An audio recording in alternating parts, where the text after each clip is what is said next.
just finished our third chapter, that is motion straight line of kinematics 1. So now we'll define next chapter, that is chapter 4, motion plane or kinematics 2.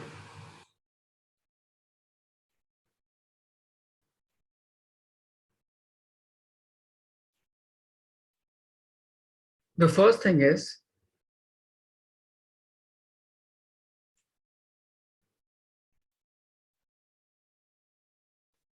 in second chapter, that is dimension analysis, we had just defined physical quantity, the quantity which are measurable in terms of any specified unit and for which we assign some numerical value.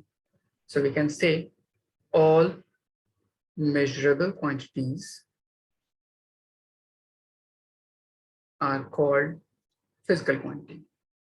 But in this chapter, we mainly divide this particular physical quantity on the basis of whether it have only magnitude, numerical value and specified unit, and having any more term related with that particular magnitude as well. Suppose if you have any quantity represented by x, which is equals to numerical value and unit. So we can relate this particular x as physical quantity. N is nothing but numerical value and U is nothing but specified unit for the measurement of that particular quantity x. So numerical value and specified unit in combination called as magnitude of that particular quantity x. But suppose if you have another quantity y is equals to numerical value, specified unit, and there must be some angle theta. So this is your numerical value, this is your specified unit. So we can call this whole term as magnitude. Angle will define you nothing but direction with respect to x-axis. So we can call this particular quantity as magnitude as well as a specified direction. So it has some additional property in comparison with this particular x.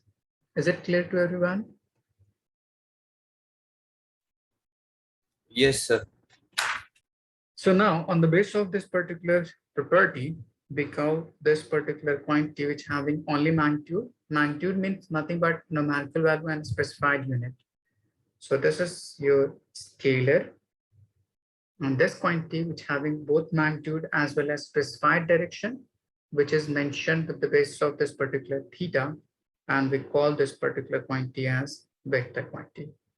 So we mainly physical quantity divided into two parts. First is scalar quantity and next one is vector quantity. We may have some quantity like tensor and another one which is called phasor. Tensor is the quantity which having direction, but they can't obey vector law addition. So they obey algebraic laws or scalar law. So we call them as tensor quantity. They have the property to behave like vector, but they can't obey vector sum. They obey algebraic sum. So we call them, or we define some other quantity from these two terms. We call them as tensor quantity. Similarly, phasor quantities are those quantities which are scalar in origin, but due to some special condition, they start behaving like vector and obeys vector law for their addition, that are called phasor quantity. So you can learn, or you can just remember this particular term as the vector which is scalar behaving are called tensor, and the scalar which vector behaving are called phasor. Vector but behaves as scalar. Phasor are scalar but behaves as vector for some case. Any doubt from this particular whole part? No, sir. Hiba, No, sir. any doubt? No, sir. Okay, just write it down.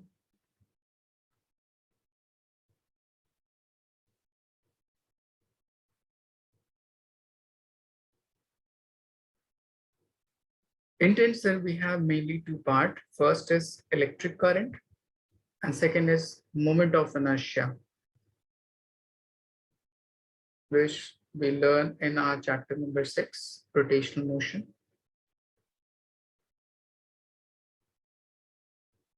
Phasor quantities are charge, voltage, and so on, flux, and all terms.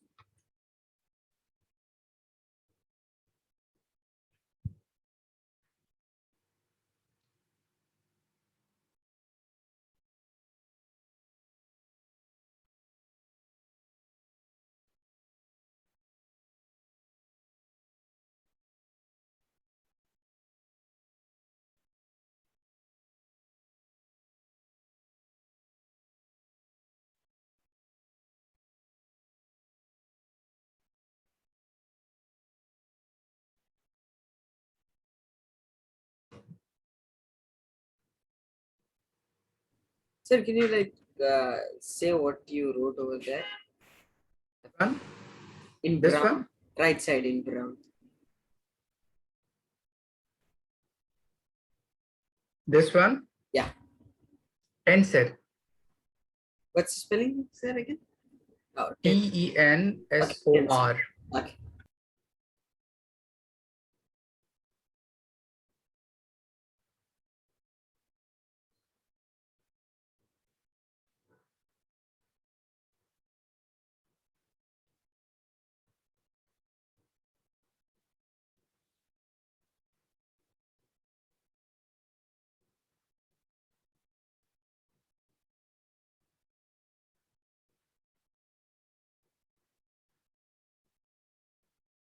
Example, in example, you can write current. And the next one is moment of inertia.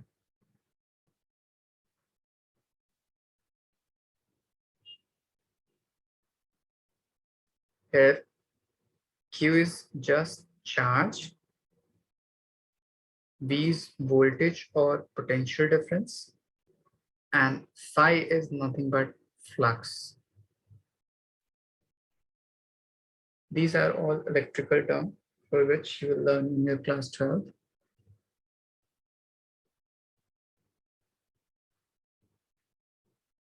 These are phasor quantity, PHASOR. Okay, Salman? Sir, that I could read it. Yeah. Okay.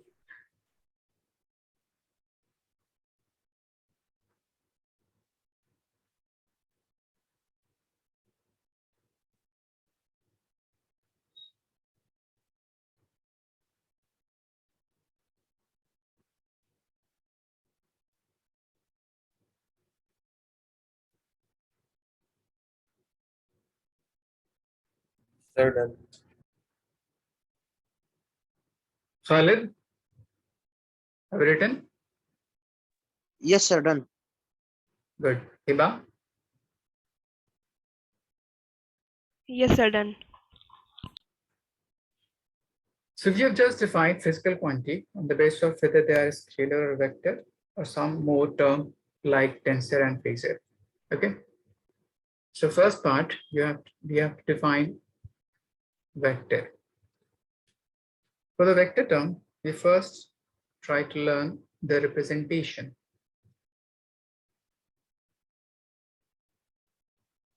The representation of vector. We have mainly two different types or two different ways of representing vector. First one is on the basis of Cartesian form, and the second one on the basis of analytical part.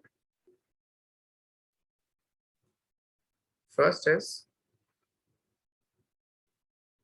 analytical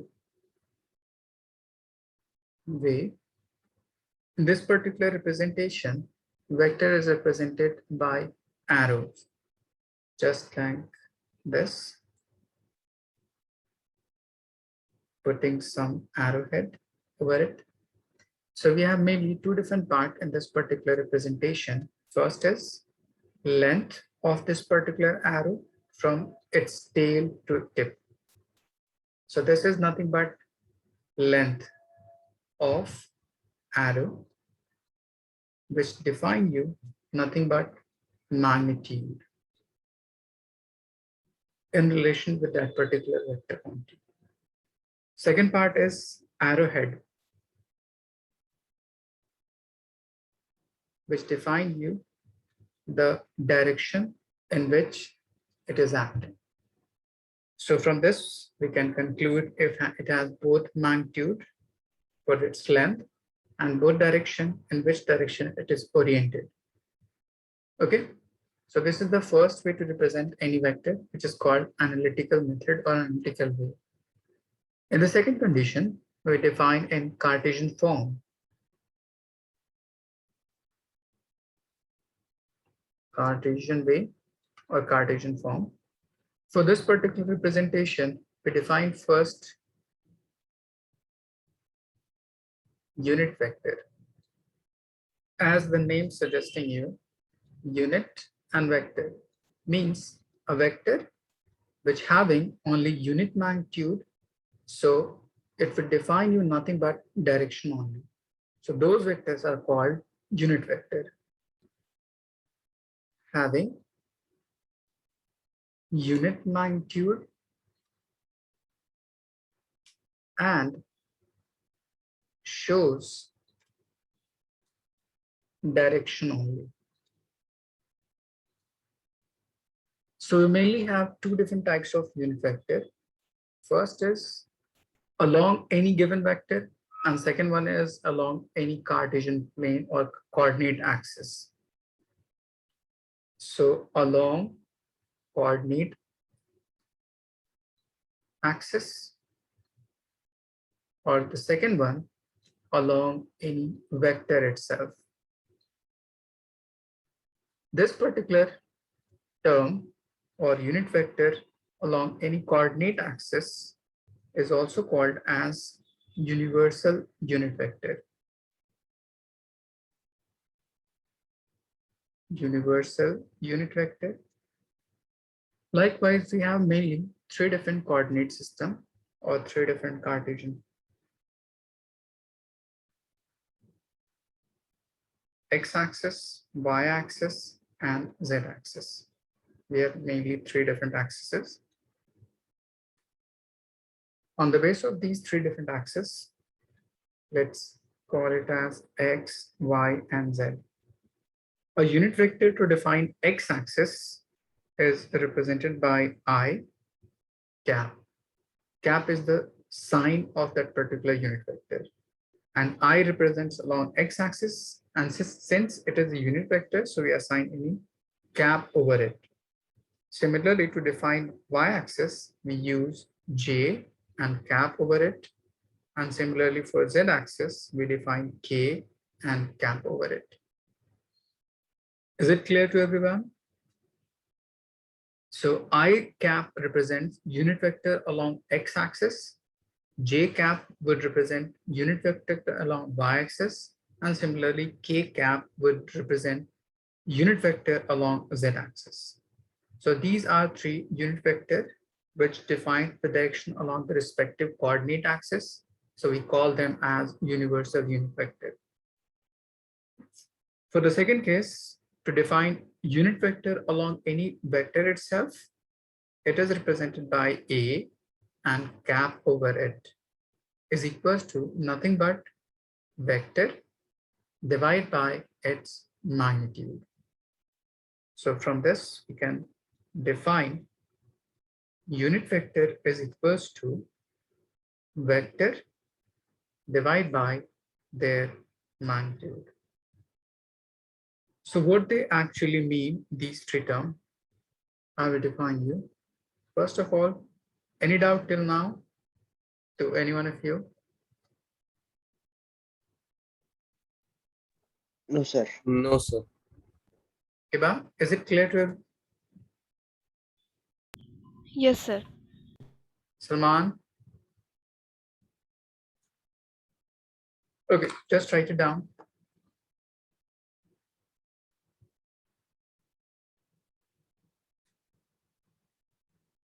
This is analytical representation or analytical way of representing vector.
Sir, done.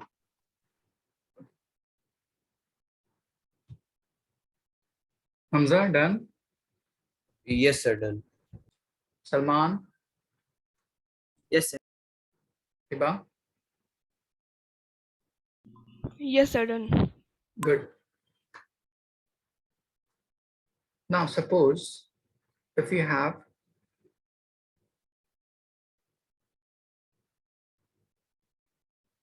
coordinate system like x-axis, y-axis. If I have a point A having coordinate x, comma, y, what this particular coordinate actually mean? So put a perpendicular line from this over this line and put another perpendicular line over this line. So this line would be nothing but this particular, and similarly this particular line would be nothing but this line. So from this, here x coordinate is nothing but distance of this particular point A from origin to that. Similarly, this y is nothing but distance of that particular point A from origin along y-axis. So from using this particular coordinate system, if I have to represent A in terms of vector, a vector have mainly two different parts. First is magnitude and second one is direction. So let's define. We have magnitude x along which coordinate axis? Hamza, this particular magnitude is along which coordinate axis? Sir, X. Good. So x is along x-axis. How would you define it is going to be along x-axis? So we have to assign any unit vector with it. Name a unit vector to define the direction of along x-axis. Hamza?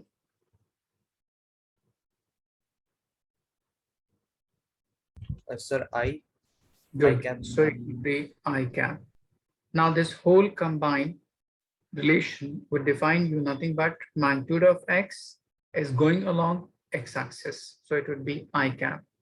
Similarly, there is one y along y-axis. So it would be y, and a unit vector which is defined direction along y-axis would be nothing but j cap. So this whole representation will define you vector A itself. Is it clear how to represent any vector in Cartesian form? Yes, sir. Any doubt? No, sir. So this A is defining you nothing but a vector from origin to that particular point. This is your A cap. Now the next part is to define the magnitude of this particular vector, means length of this particular blue line. Just see in this particular triangle, we have this A as hypotenuse, this is perpendicular, and this will be your base. So using Pythagoras theorem, we define a relation between perpendicular base and hypotenuse. Okay. So for the calculation of magnitude, just use hypotenuse square is equals to perpendicular square plus base square. So using Pythagoras theorem, here h is hypotenuse. From this particular vector, we are defining the length of this particular vector, which is represented by A mod and squared over it. So it would be A mod square. P is perpendicular. Here we have y coordinate along this perpendicular line, and that would be y. And x coordinate is being as base. So it would be y square plus x square. If we have to calculate mod of A only, so just bring this particular square to the other side. It would be A mod is equals to root under x squared plus y squared. So this is called magnitude of that particular vector.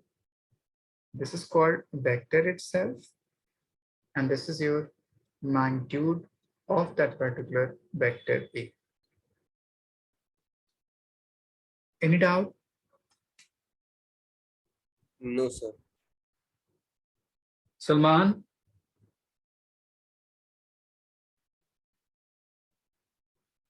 Okay. The next part is to define unit vector in relation with this particular A. So for unit vector, we have a formula A cap is equals to vector A divided by mod of A. Vector A is nothing but this whole part. So it would be xi cap plus yj cap divided by mod of A as this much. So it would be under root x square plus y square. This whole is called unit vector in the direction of A itself. So for any of the coordinate part, we mainly define three different terms: how to generalize or how to write in vector form. The next part is to how to calculate the magnitude of that particular given vector. And the next part is how to define unit vector along that given vector. There is one more term to define the inclination of this particular vector with respect to this x-axis. Let's call this particular to be theta. We have two different parts for this particular theta. One is just perpendicular to it, or opposite side, and one is just adjacent side to it, which is x. So we can solve tan theta is equals to perpendicular, that means y, divided by base, that means x. Any doubt? No, sir. No, sir. Hiba? No, sir, So no we are doubt. good. So first part is vector. The second part is to define magnitude of vector. Third part is to define unit vector, and fourth part is to define the inclination of the given vector. Just write it down. I'm giving you one example.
Sir, done. Khalid, done? Done, sir. Done, sir. On? Okay. I'm giving one question. If A is equals to root 3 and 1, find A cap, mod of A, and theta.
In answer, you can write vector A is equals to magnitude A is equals to and theta is equals to.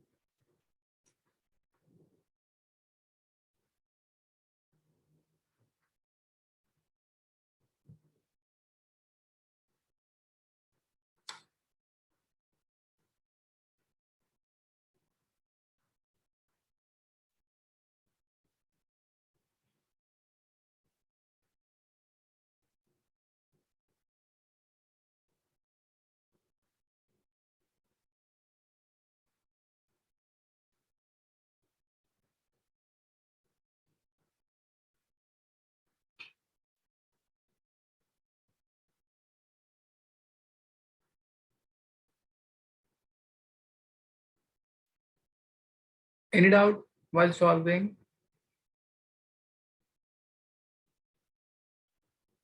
No, sir. Salman? Not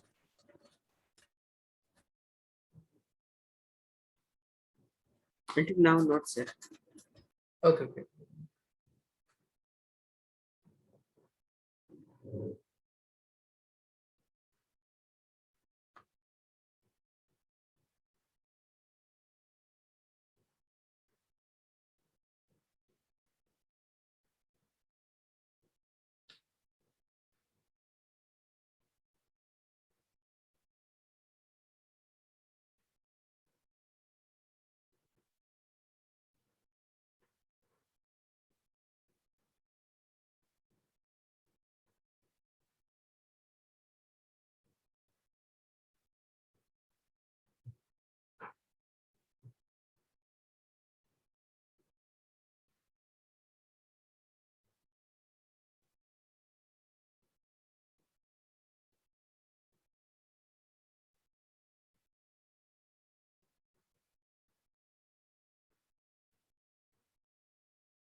Just see, just a minute.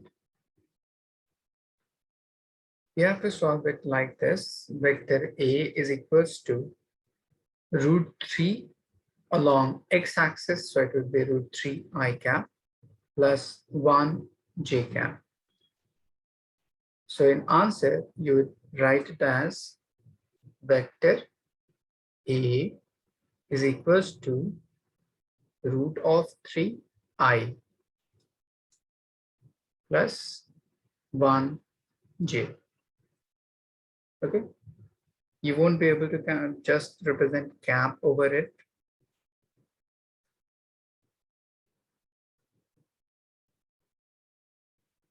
The next part is to calculate magnitude of this particular vector. So A mod is equals to root under square of this particular coefficient. So it would be 3. The square of this particular coefficient, it would be 1. So it would be 4 root under, which is equals to 2. So in answer, you would mention mod A is equals to 2. The next part, you have to calculate theta.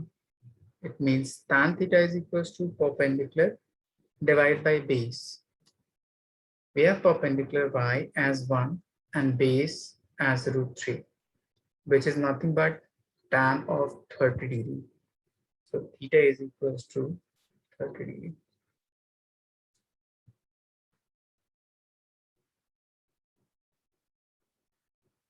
All have got the same answer. Except Yes, the sir. first one, yes. I think you must have represent this particular term like this way in your notebook. Okay. Yes, sir. Okay. Ah, The next question is, if A cap is equals to how that? 0.1 I cap plus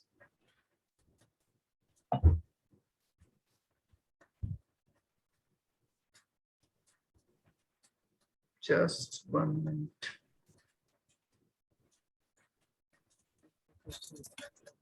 This is your 0.2 I cap and this is your 0.5 J cap plus some constant, let's say M K cap.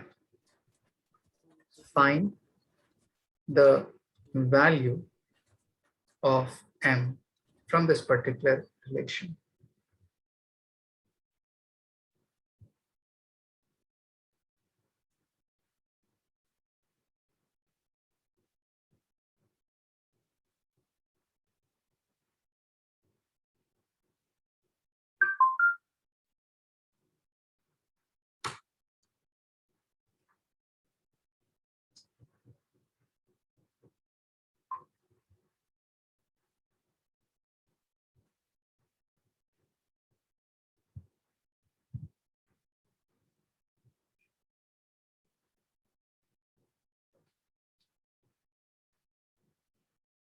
Just see the notation of this particular vector. I have assigned A cap. What it actually means, try to define on the basis of that particular term to calculate the value of M.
Hamza, what this particular term is defining you. Sir, A vector and A vector by a modulus of A vector. So what we call that particular term? A cap. It has some special name also. A unit vector. Good. And what is the property of that particular unit vector? On the basis of magnitude,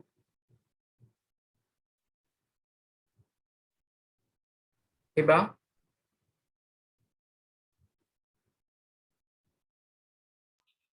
Yes, sir.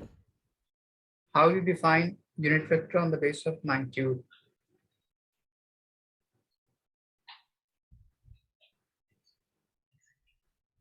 Xi cap plus yi cap. I'm Yj just cap. asking I'm just asking, how would you define a unit vector on the basis of its magnitude? Which vector is called unit vector? A vector having magnitude 1. Okay, Yes, sir. so we have a cap, which means a is a unit vector. It means a having magnitude just 1.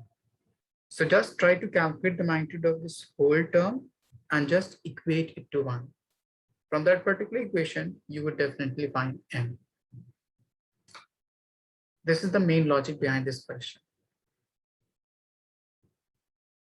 Okay, Hamza? Okay, sir.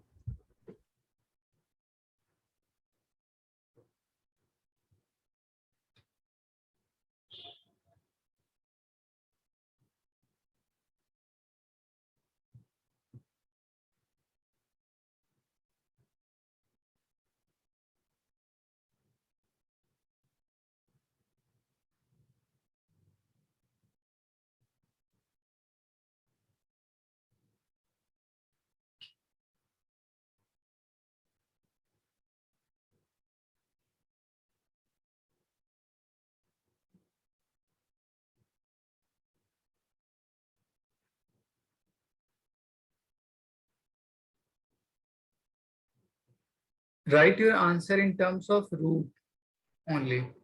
Okay.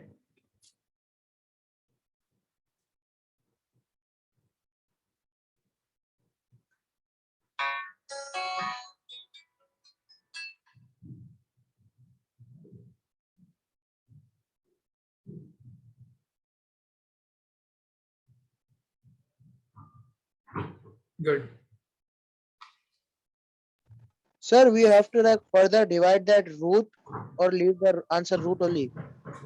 Just write it as it is. Just 1 minute, I'm coming.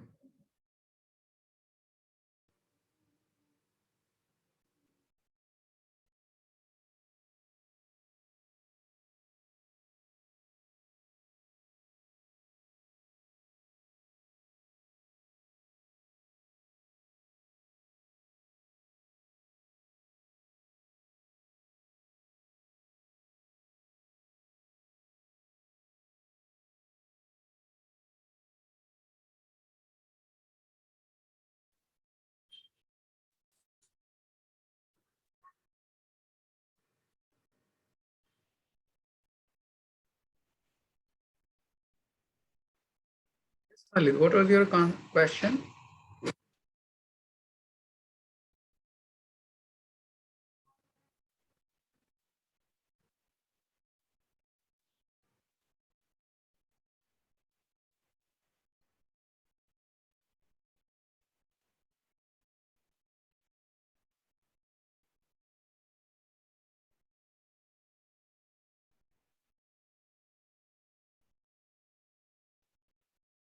How you start to solve this particular term?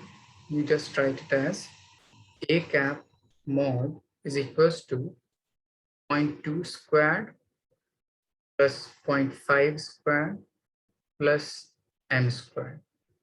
Mod of a is nothing but 1. 0.2 squared is 0.04 and 0.5 squared is 0.25 plus m squared. Bring these two parts to other side and simplify.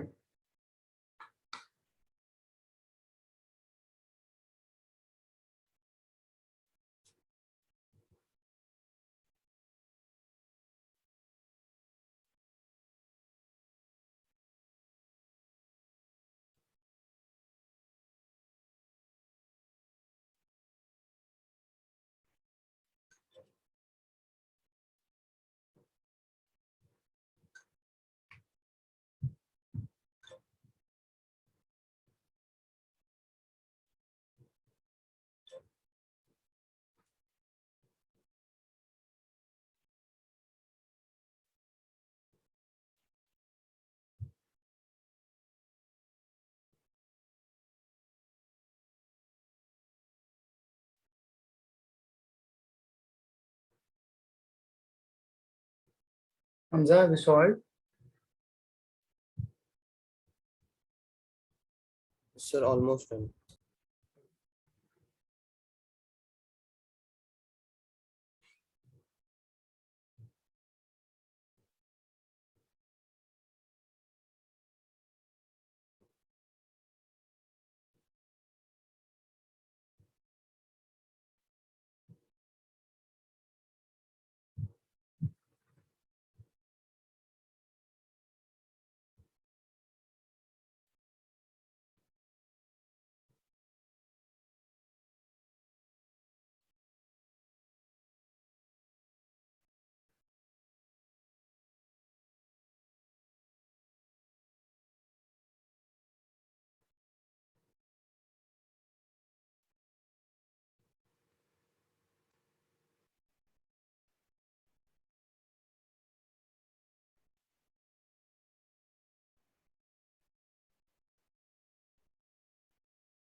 Well, adding these two segments, it will becomes 0.29 is equals to 1 plus m squared.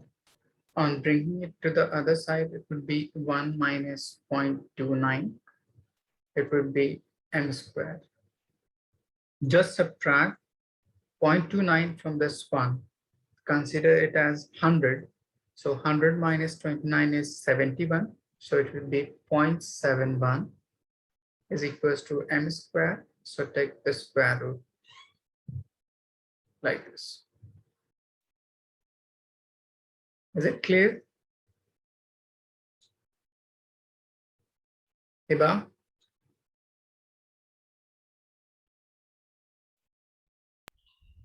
Yes, sir. Any doubts? Hamza? No, sir. Salman? So we just defined how to represent any vector and how to solve this particular term, magnitude, unit vector, and so on related to this particular vector. The next concept is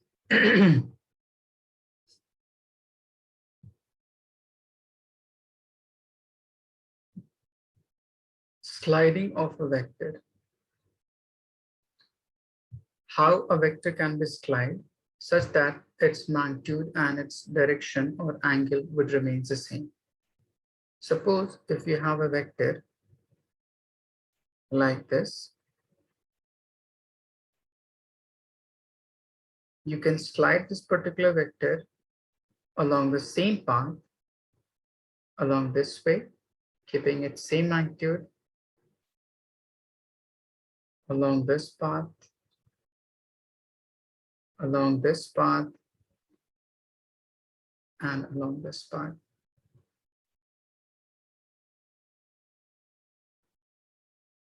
In all different cases, if this is your vector A cap, if it is slide horizontally along left or along right to this point, to this point. Similarly, if it is slide along this particular own axis, along this point or along this point, without changing the inclination of this particular vector with respect to x-axis and keeping the length of the arrows to be remains the same, then in all of these four orientation, this particular vector A would remain the same. Okay. So this would be your A, and so on. So we can say in this particular relation, if a vector is slide along any of respective four different positions, keeping the length of magnitude or keeping the length of arrow to be same and orientation of this particular vector with respect to coordinate axis to be same, then in all of these four situations, it would remain the same. So if a vector when slide to parallel to itself or along same line, upward or downward, its value would remain same.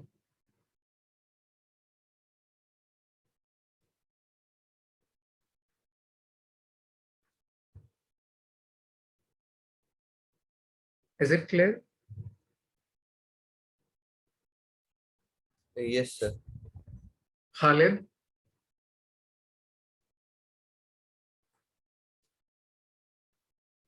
Okay, just write it down.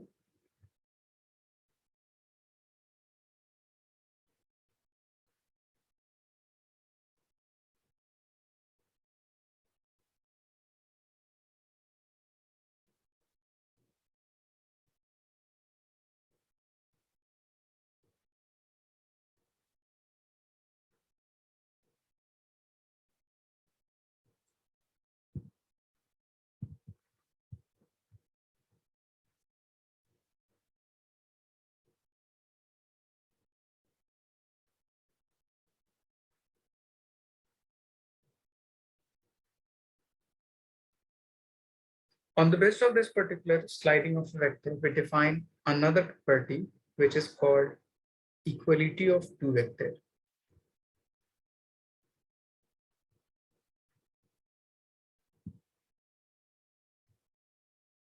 Have you all written this whole part?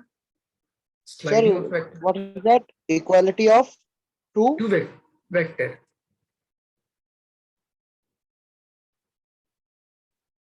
To define any two vector, whether to be equal, we must need two different factors, just as for this particular A. If I slide this particular vector to any of these two sides or up and down, we must mention two different factors. First, length of the arrow would remain the same, and orientation of the arrow with respect to coordinate axis would remain the same. So for that particular relation, if two vectors are going to be equal, it means they would have first, the length of the two vector must be equal. It means magnitude. And the second is their direction with respect to coordinate axis would remain the same. So let's say we have a vector this and another vector this. This is your A and this is your B. For equality of two different vectors, there must be two different terms. First, the magnitude or the length of the arrow of the two vectors must be equal. And the second term, their direction, which is represented by cap. So A cap and B cap must be equal. These are two basic conditions for equality of two different vectors. Is it clear? Yes, sir. Salman, any doubt? No, sir. Okay.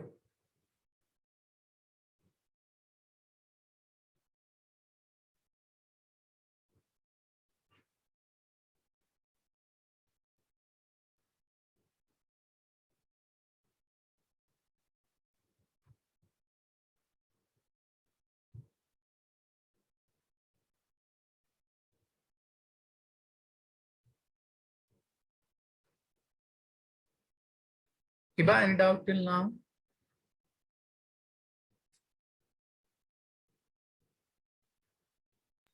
No, sir.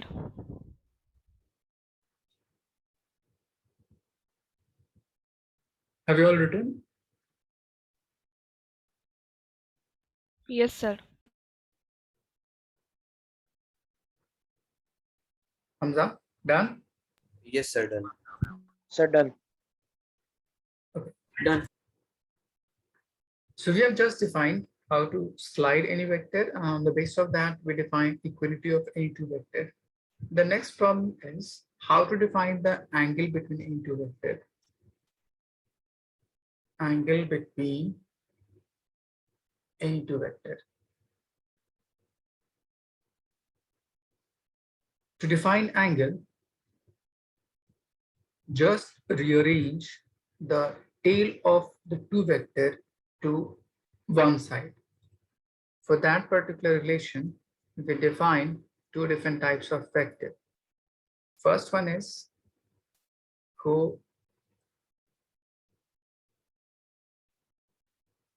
co-initial vector. A vector having same initial point means two vector having same initial or tail.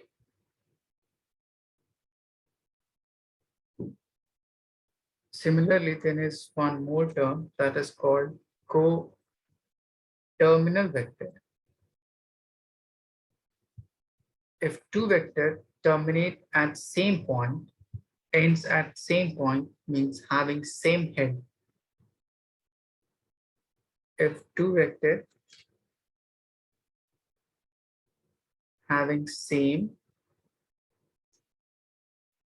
ending or head point.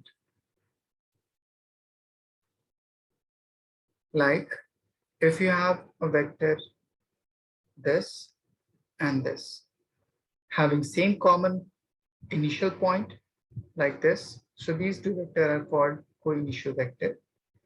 Similarly, if you have one vector along this direction and the other along this direction, point to just same final point, so these two vectors are called coterminal vector. Sir, what did you write? End slash, ending slash. Head. Okay.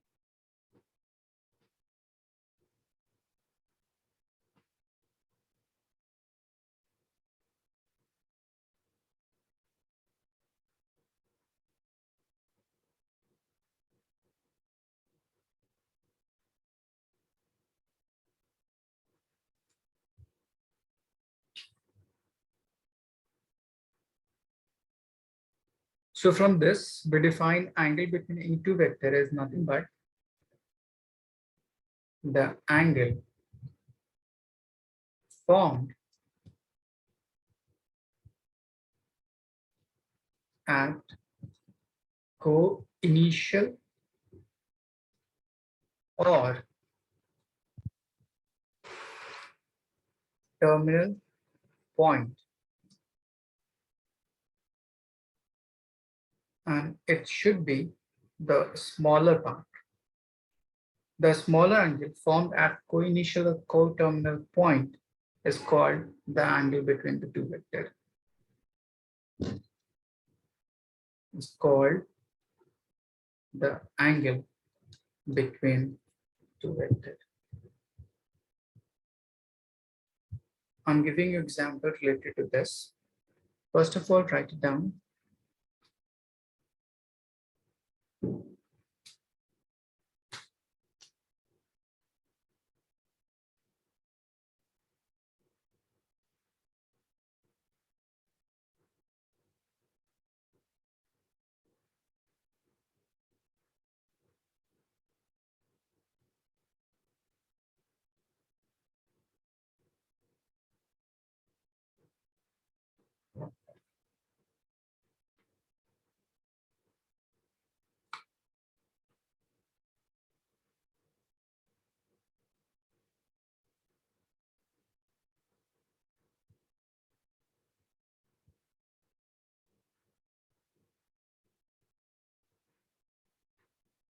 Have you all written? Yes, sir. First is, suppose if you have two vectors like this,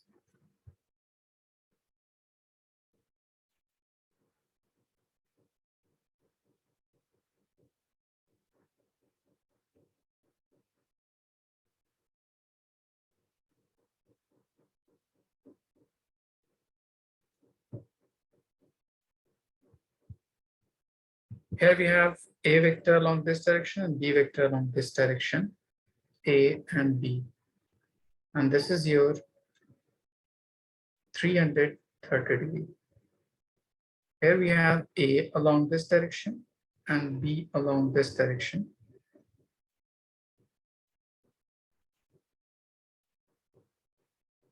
This is your 60 degree. A along this direction, but B along this direction.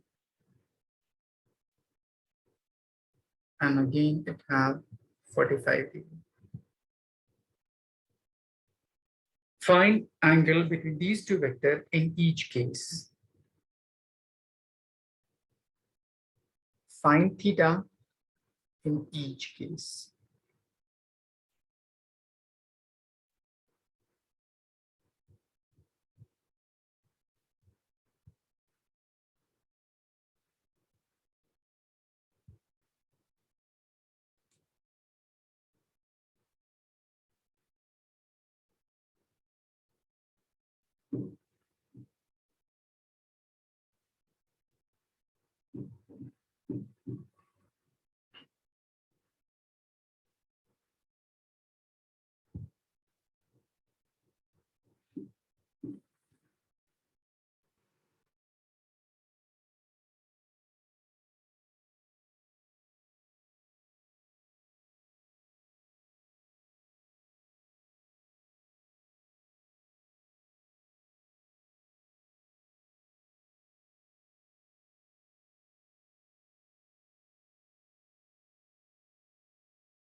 Is there any doubt? Sir, in the third one. Doubt. Okay. First and second done. Yes, sir. And your answer? First one, 30 degree. I said send your answer. Oh, sorry.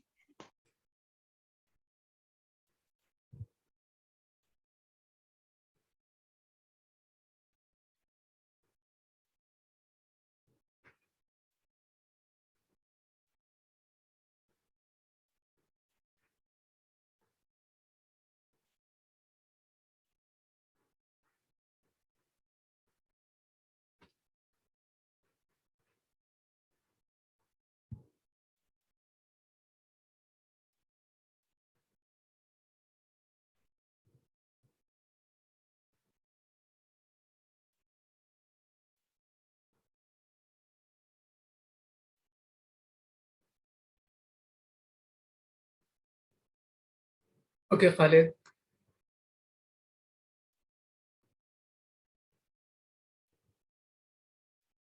Kiba, have you solved the first and second part?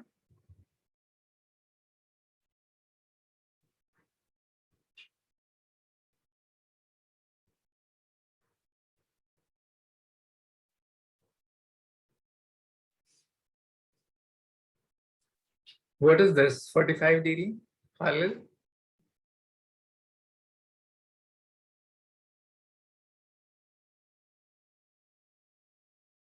Yes, sir.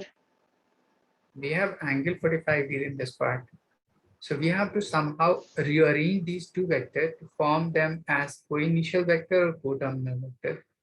Try to rearrange these two terms. Try to slide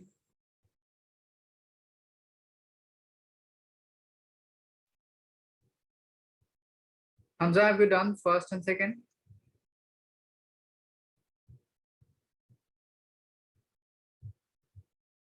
No, sir, I'm confused with this.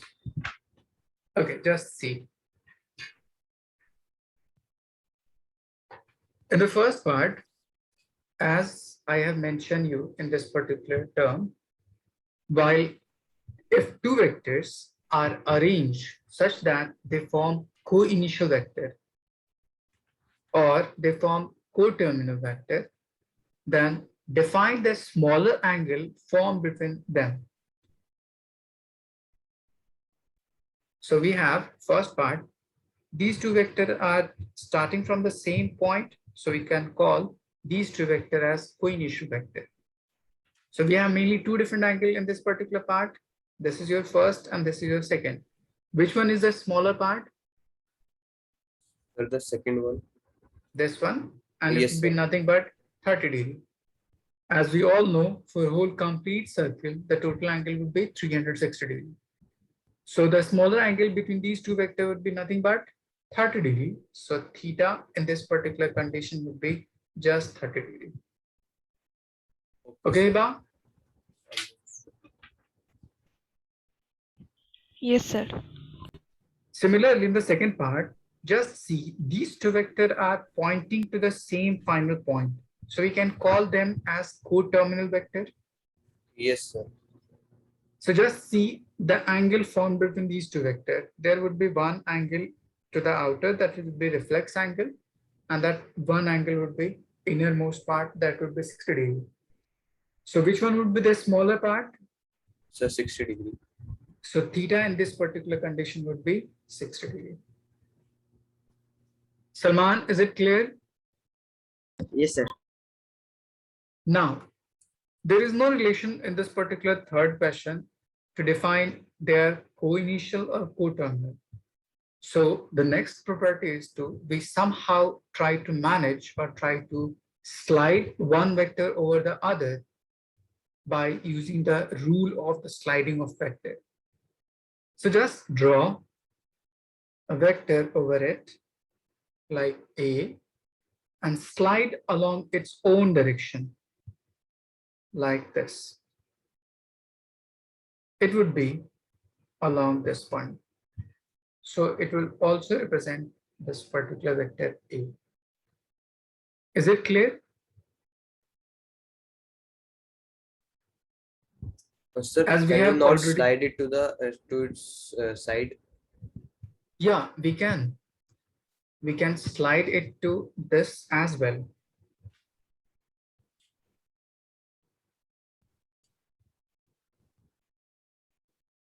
So this would become as this point. So in either of the two different sliding, you can able to calculate the angle formed between these two terms. Now, in first of the slide, this is your 45 degree and total angle formed at straight line would be nothing but 180 degree. So the rest of the angle would be 135 degrees. So these two vectors A and B at this particular point is behaving like their co-initial vector. So which angle would be smaller in this particular part?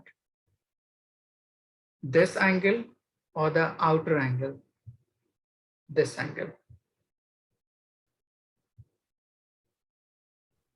Sir, 135 degree. So the angle between A and B in this particular situation would be 135 degree. In the second case, suppose if you have slide this particular vector from this to horizontally to this point. Now these two vectors are forming nothing but co-terminal vector. So we have mainly two different segments. First is this part, which is smaller part, and the second one is this part, which is larger part. Okay. Yes, sir. So how to calculate this particular term? We all know the rule of parallel line or parallelogram. If two lines are parallel and there is a transversal in between them, so angle adjacent to it to the interior side would sum up to 180 degree. This is the rule of parallel line. Okay, Yes, sir. so we have 45 degree here. The supplementary of this particular part would be 135 degree to this part. So by this way, you will be able to calculate the angle between A and B as well. Khalid, is it clear? Yes, sir. Hiba, Yes, sir. Hamza, any doubt? How to calculate the angle between any two vectors? No, sir, no doubt. Okay. Salman, No, sir, no doubt. good. Just write it down.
Instead of sliding A, you can also slide B as well.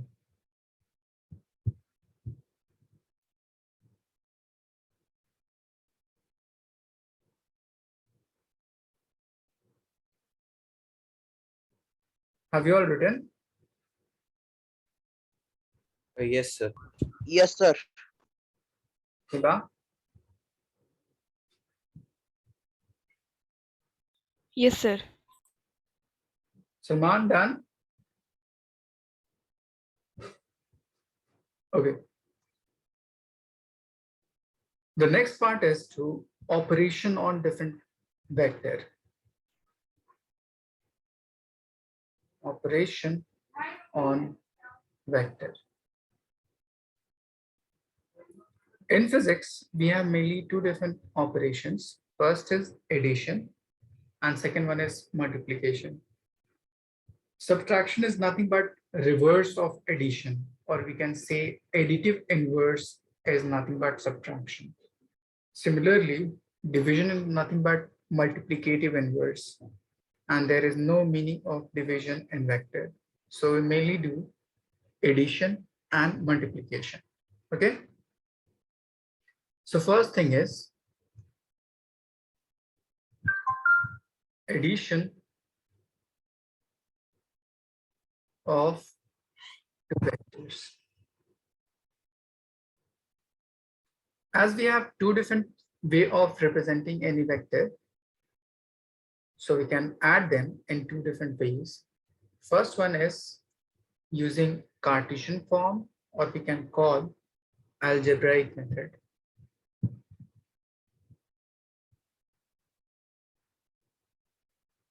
If you have a vector A, it would have three different components along their respective axes, like x component I cap, y component j cap, and z component k cap.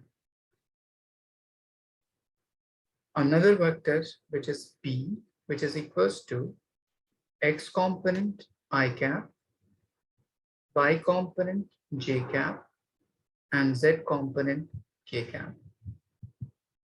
We have already learned a topic in dimension analysis that was principle of homogeneity. Khalid, have you remember what it tells? Principle of Sorry, sir, didn't get homogeneity. you. Principle of homogeneity. Yes, sir. Just explain.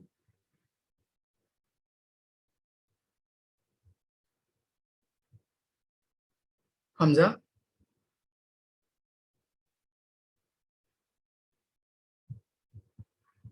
It was on the basis of dimensionlessness. Two physical quantity can be added, subtracted on the basis of whether they have equal or same dimension or not.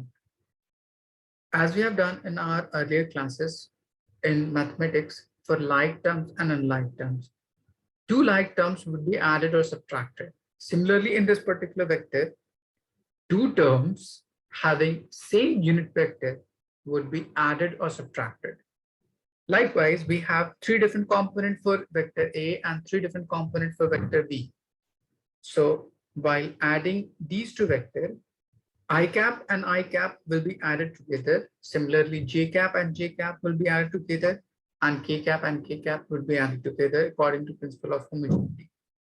So we can say AX, BX together with I cap, AY and BY together with J cap, and AZ plus BZ together with K cap.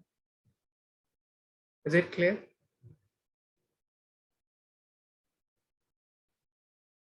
Yes, sir. So this is the first method of adding any two different vector on the basis of their component. The next method is to define on the basis of analytical method. How to define? Just first of all, write it down.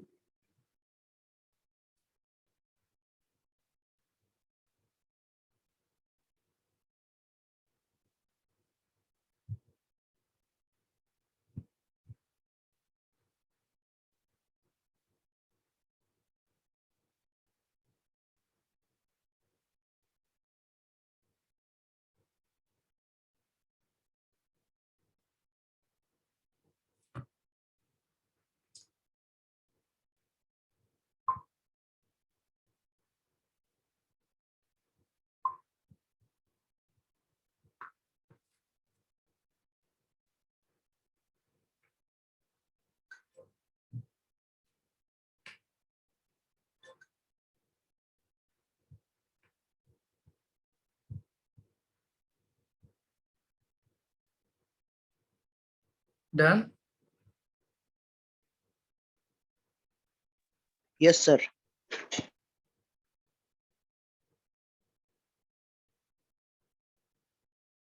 Done, sir. If there would be a question, suppose if you have A is equals to 2I cap minus of 3J cap plus K cap, and B is equals to 4I cap plus J cap. Find B minus A. Try to find.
Any difficulty while solving this?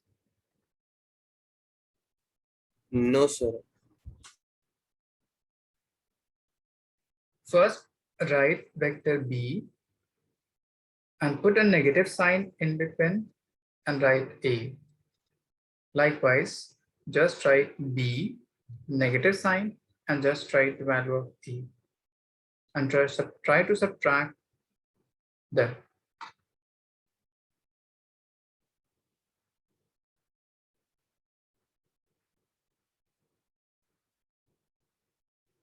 Okay, 1 minute.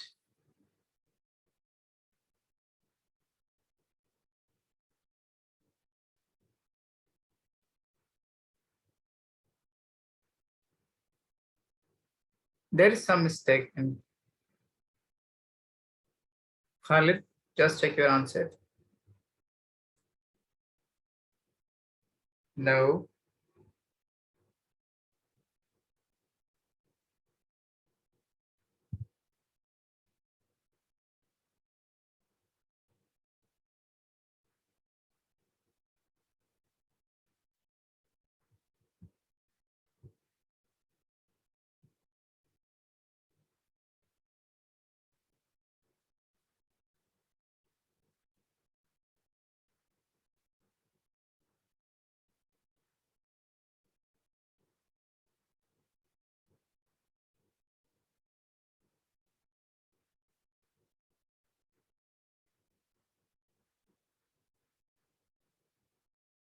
Hiba, any doubt while solving? No, sir. Just check. Here we have just two different components. There is no any k component. So just put 0k. Okay. So we can write 4 I cap plus 1 j cap, and in place of k just put 0k cap, so that this particular vector would have three different components along their respective axes. Similarly, for A, it would have 2I cap minus of j cap and plus of k cap. Just expand this particular bracket and try to solve.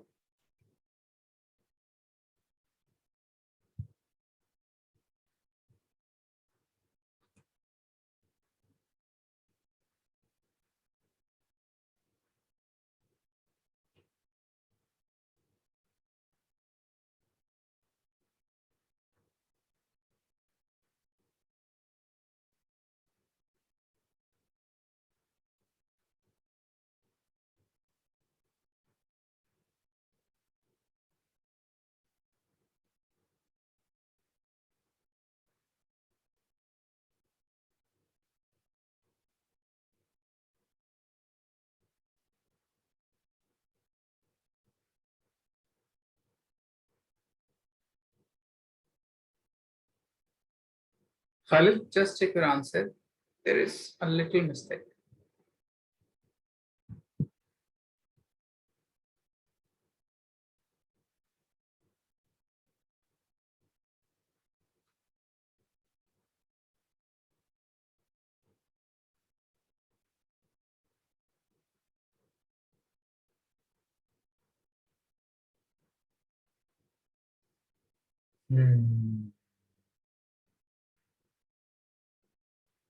Hamza, check your answer.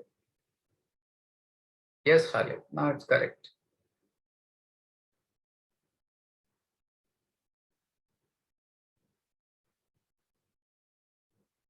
Hiba, what about K?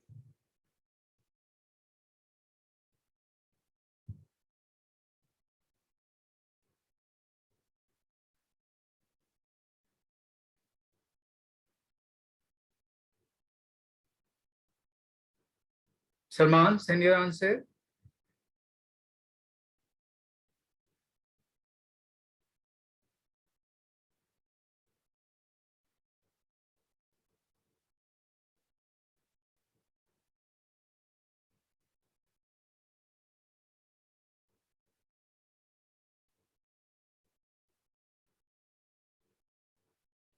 Hamza, check your answer.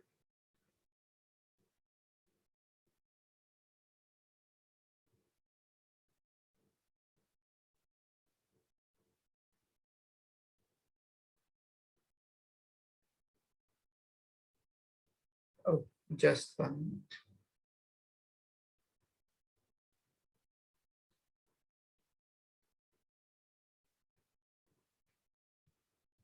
Good, Eva. This would be your final answer.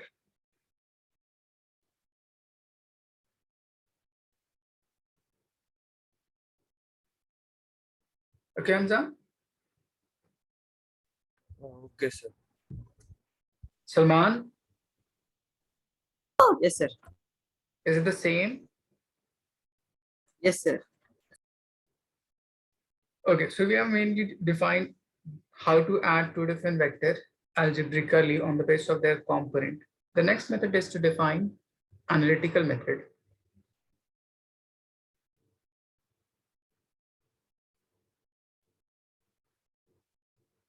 In an analytical method, we have three different types. First is triangle law, second one is polygon law, and third one is parallelogram law. Suppose if you have two different vectors, first one A along this direction, and second one B along this direction. A, and this is your B along this direction. So in first part, for triangle law, it states bring or arrange two vectors by sliding them such that they form a consecutive vector. It means arrange the tail of the former vector to the head of the previous one. It means place the tail of this particular vector to the head of this particular vector by simply sliding so that the angle would remain the same. Then it would be like this part. First vector would be along this direction. If I slide this particular vector to little down and towards the right side, it would be like this. So this would be your first vector, that is A, and this would be your second vector, that would be B. Now these two vectors are called consecutive vector. Consecutive vector means each consecutive term or the tail of the consecutive vector would lie on the head of the previous vector. If vectors are arranged like this manner, they are called as consecutive vector. Now, the resultant of these two vectors will join from the tail of the initial, that means from this point, to the head of the final, that means this point. So it would be like from the tail of initial to the head of the final, like this.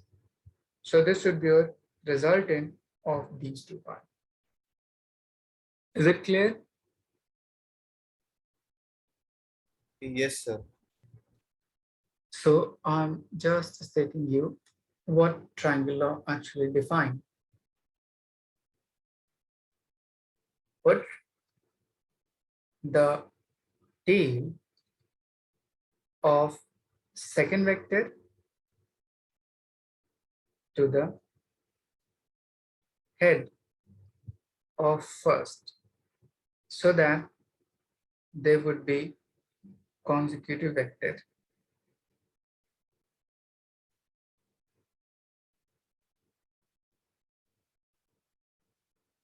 Then resultant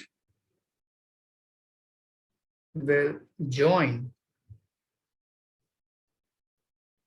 from the tail of first to the head of final.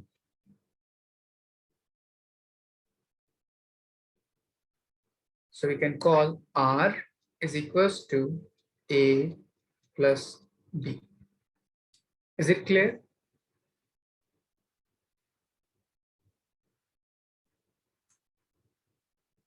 Yes, sir. Sir, you wrote the step or the law? Just a step how to define. Oh, okay, sir. You can define this particular triangle law as if two vectors are arranged as consecutive vector, then the resultant of two would be nothing but joining of tail of the first to the head of the final. Or you can simply write like this way. This would be a law of triangle. Okay. The next one is parallelogram law.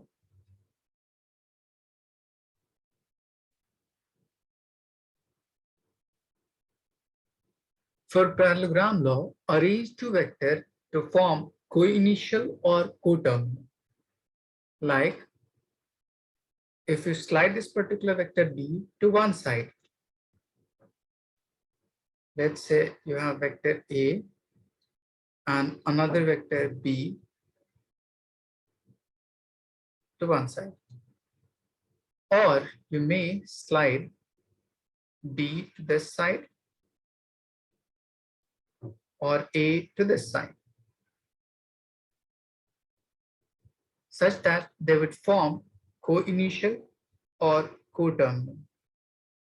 Likewise, if we have A and B, or A or B. So in the first case, these two A and B are originating from the same initial point, so we can call them as co-initial vector. While in the second case, they are terminating at the same final point, so we can call them as co-terminal point. Is it clear?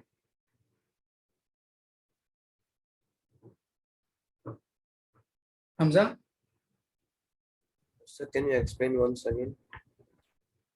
First of all, in this particular parallelogram law, we have to rearrange the two vector as co-initial vector. So I have just slide this particular vector B to one side to the corner to touch this particular initial vector A like this. Now they two different vector with forming nothing but co-initial vector.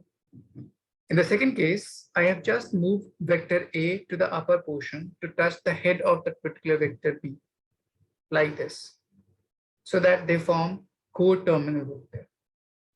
Okay, Okay, sir. Understood. good. Now, on rearranging in these two different cases, the whole this particular geometry is nothing but parallelogram. Okay, so for this particular parallelogram, the diagonal in between them, like this, would define you the resultant of these two cases, either from this case or either for this case. So this would be your resultant R. So in this particular parallelogram law, first of all, you have to arrange two vectors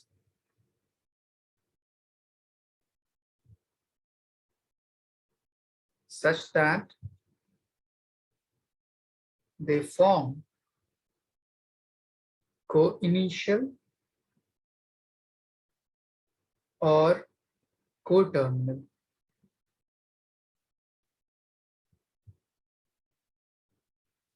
So the diagonal in between them would be resultant.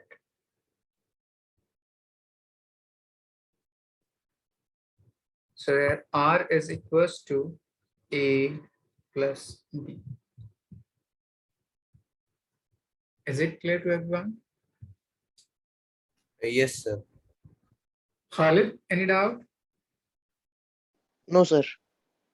Iba, No, sir. Salman?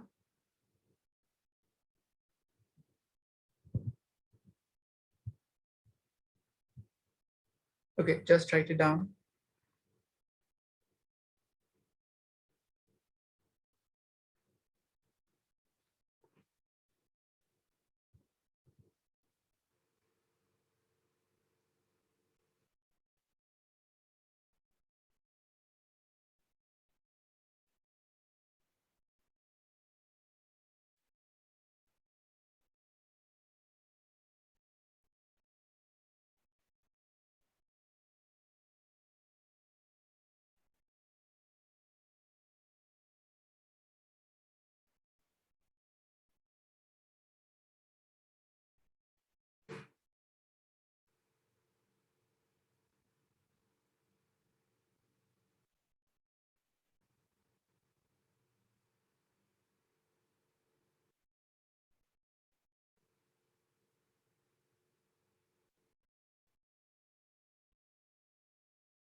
Done, sir.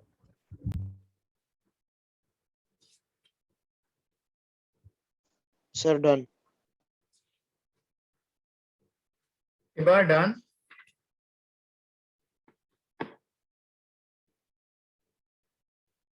Yes, sir. Okay. The next part is to define polygon law.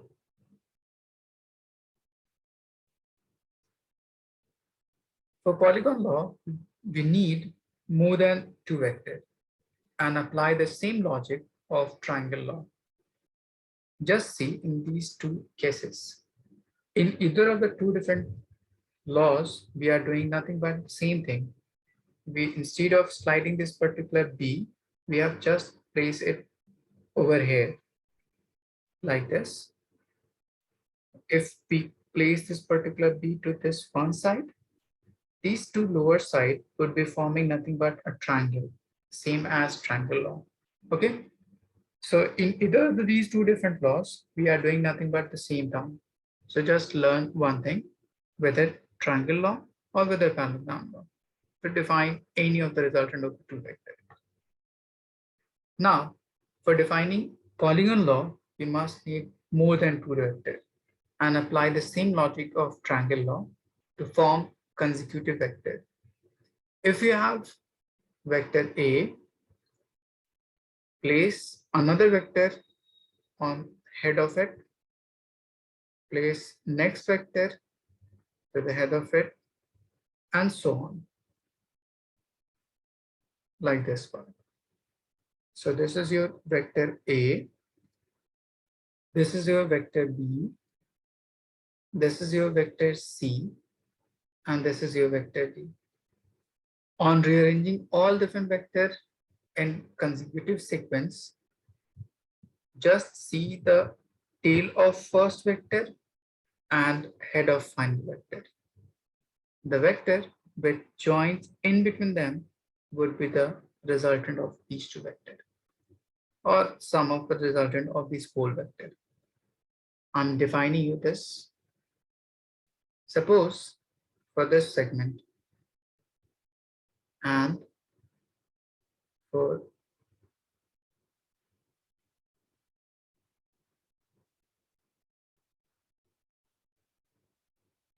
first for this part, here we have on the basis of triangle law, A and B are forming consecutive vector. So we can write R1. So R1 would be resultant of A and B. Is it clear? Yes, sir. The next part is, this is your another resultant, let's say R2. So just see R1 and C are forming consecutive vector. So the resultant R2 would be nothing but R2 would be R1 plus C. Okay. Similarly, for R3, R3 would be the resultant of these two vectors, R2 and D. So R3 is equals to R2 plus D. Now put the values of R1 and R2 in this particular equation. R2 is nothing but R1 plus C, and R1 is nothing but A plus B plus C plus D. So this is your polygon law. So polygon is nothing but the expansion of triangle law, or it tells you how to sum up for more than two vectors. Is it clear? Yes, sir. So from this we can conclude for polygon law, arrange all vectors as consecutive.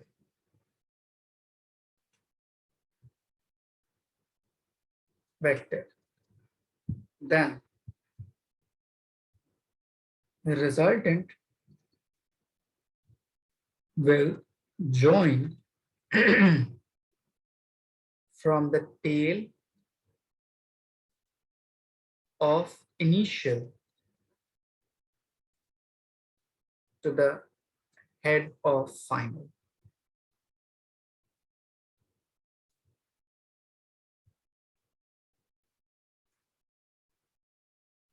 Any doubt? Hiba? No, sir, no doubt. Khalid? Yes, sir. Any doubt? No, sir.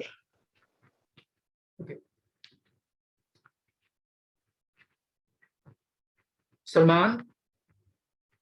Is it clear? Yes, sir.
All have written? Yes, sir.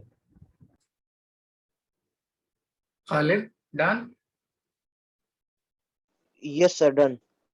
Okay. So we have just defined how to sum up on the basis of analytical method. I'm giving you some tips regarding this. How to check which one would be the resultant in any of the closed form.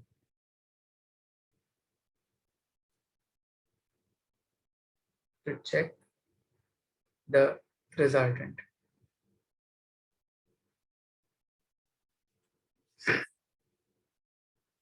For any of the closed loop, just check whether all vectors are forming consecutive manner or not. First of all, try to check in any closed loop whether all vectors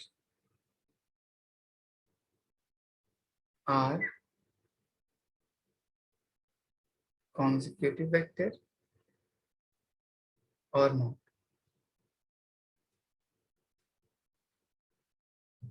So we have mainly two different parts, whether they would form consecutive vector, all of them, or whether they would form non-consecutive. So if they are consecutive and if they are non-consecutive,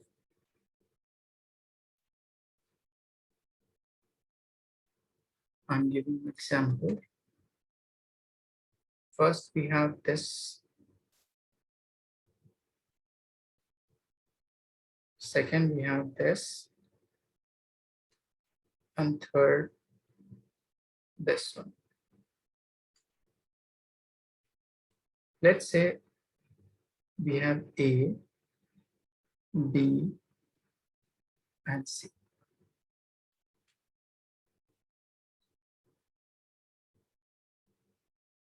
Check whether they are consecutive or not.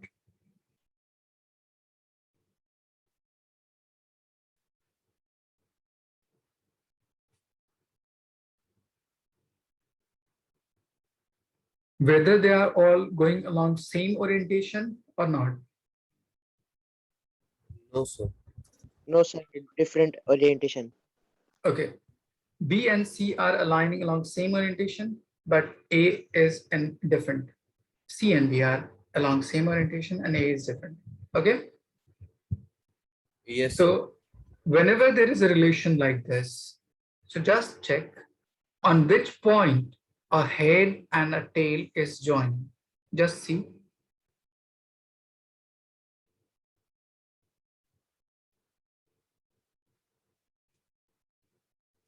Check the point of head and tail. Check a point which having a head and a tail. Since we have three different vertex, first one is A and C, we have two tails. Second one is A and B, we have two heads. And third one is B and C, we have one head and one tail. So this would be your final point. Okay. So the resultant in this particular conclusion would be just opposite to this particular point. Or that would be nothing but A. Is it clear? Yes, sir. So check the point where head and tail are coinciding or meeting. Then vector opposite to it will be resultant.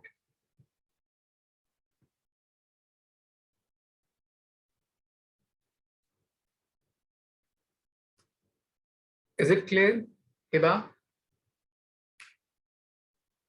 Yes, sir. So which one would be your resultant?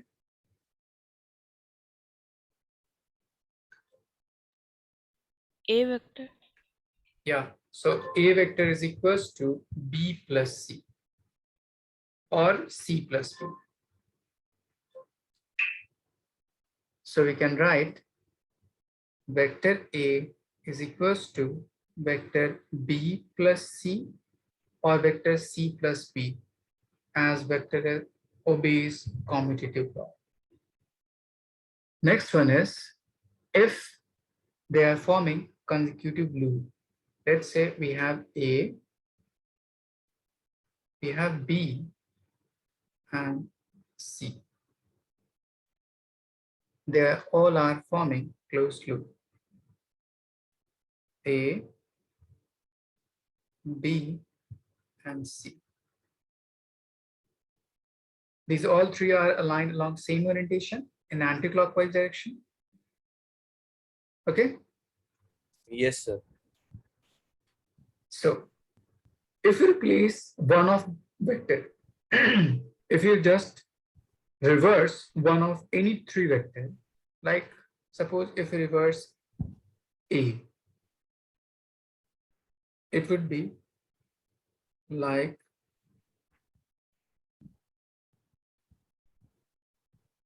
this. So on reversing any vector in opposite direction, its sign would changes. Suppose initially it is going along positive direction, now it will becomes or going along negative direction. So we put a negative sign to it.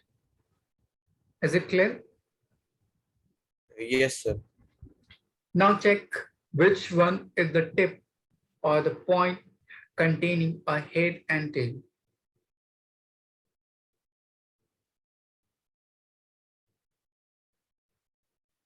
Just check in this particular triangle at which point a head and tail is coinciding or meeting.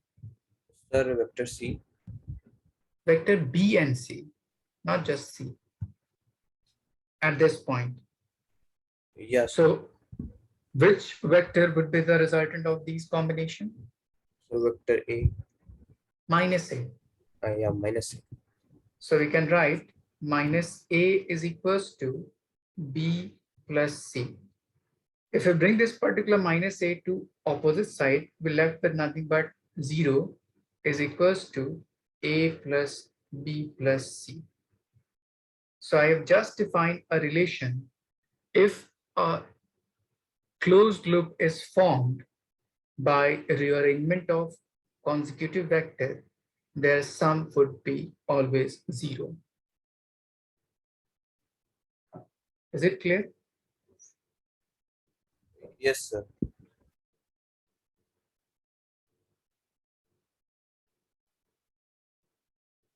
The sum of all vector that are consecutive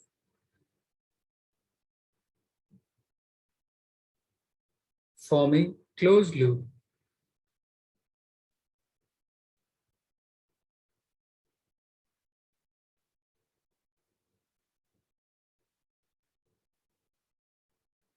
will be 0.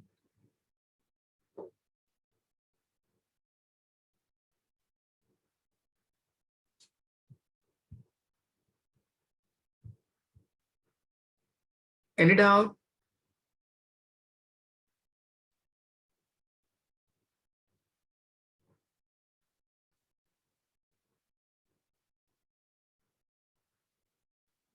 No, sir.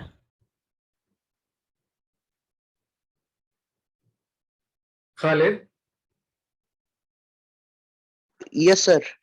any No doubt? doubt. Good. No, sir. Just write it down.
Have you all written? Yes, sir. Yes, sir. Done. Salman? Hiba? Yes, sir. Done? Okay, so we have just finished all the terms related to this particular vector, the basic concept on which the whole chapter or later chapter would depend. So just try to revise all the concepts which you have learned today. Okay. Any doubt from today's class? No, sir. Okay, then we'll just stop here. We'll continue next class. Okay, sir. Allah Hafiz. Okay. Okay, Allah Hafiz. Allah